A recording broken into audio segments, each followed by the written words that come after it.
everyone, it's the Eccentric Stylist, and today I'm going to be talking about 3 takeaways I had from my game dev journey.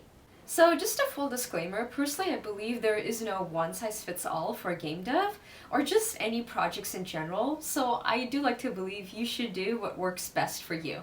Another disclaimer is, I am doing this as a hobby, so my takeaways might be slightly different from those who are actually pursuing this as a professional career. But either way, I do hope that these takeaways are useful for anyone in the game dev space. And with that being said, let's dive right in. One thing I did realize over the past year is that everyone has a different workflow.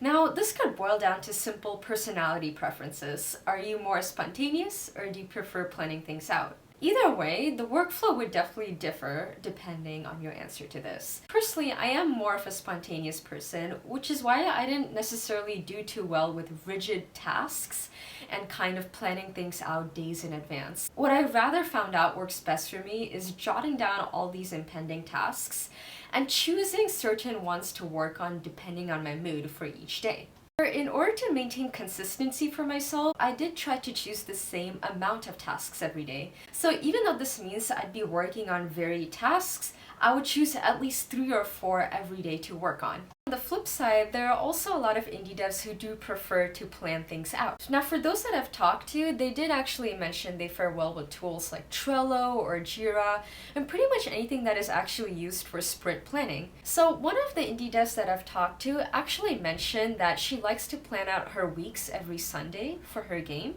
And the way she does this is that she comes up with a general sprint goal where she decides what overarching tasks she wants to work on, like music, storytelling, or even just the programming. And from there on out, what she does is that she actually writes down 3 or 4 tasks for every day of the week that she wants to work on. She kind of knows what she wants to do throughout the whole week. Now, the reason why I brought this up is because a lot of times I realized that what works for one person doesn't necessarily work for you or me. I used to feel frustrated with the fact that this catch-all advice wasn't necessarily working for me. And then I had to figure out a workflow that works best based on my personality. So similarly, I wanted to pass along the idea that it is okay to change your workflow, and it is completely fine to actually do something that is not necessarily conforming to the norm. As long as something works for you and you're making progress, that's what really counts. So the next thing that I learned over the past year was not stressing out over minor details.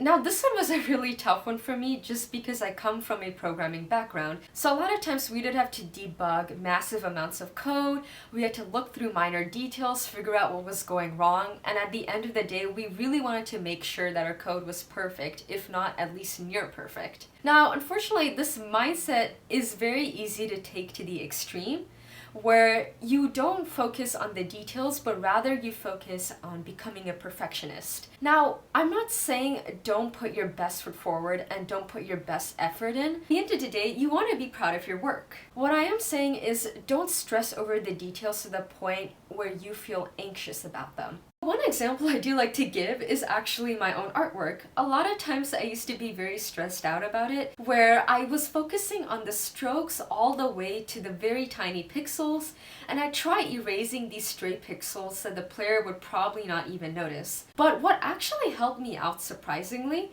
was recording my sketch to scene processes. Now, what I would do here was actually sketch things out and actually digitize them on Photoshop. Now, the reason why this helped me out is because I had the pressure of being under camera. I was focused on more so giving enough detail to my scenes while not spending too much time on the minor details to lengthen my sketch to scene process. And in turn, this actually helped me speed up my art process because now I was actually able to spend more time on figuring out my art style and giving enough details to convey my theme without necessarily being bogged down by them.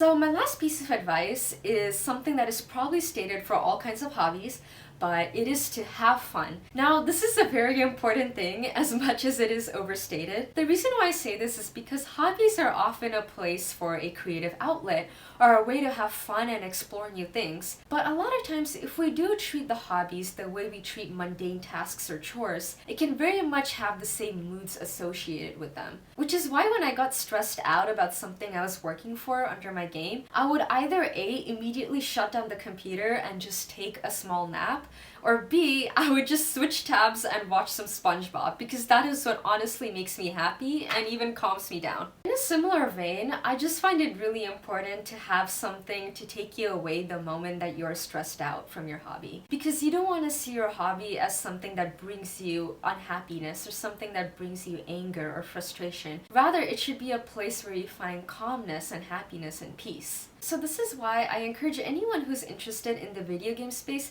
to take a look at an alternative hobby or just anything else that brings them inner peace and happiness. So when you do get frustrated with your video game, you can easily switch tabs to something that leads you to be more happy. And as such, you will have a clearer mind when you get back to your video game. So yeah, with that being said, thank you so much for listening. These were the 3 takeaways that I had over the past year. And yeah, I hope to see you in my next video.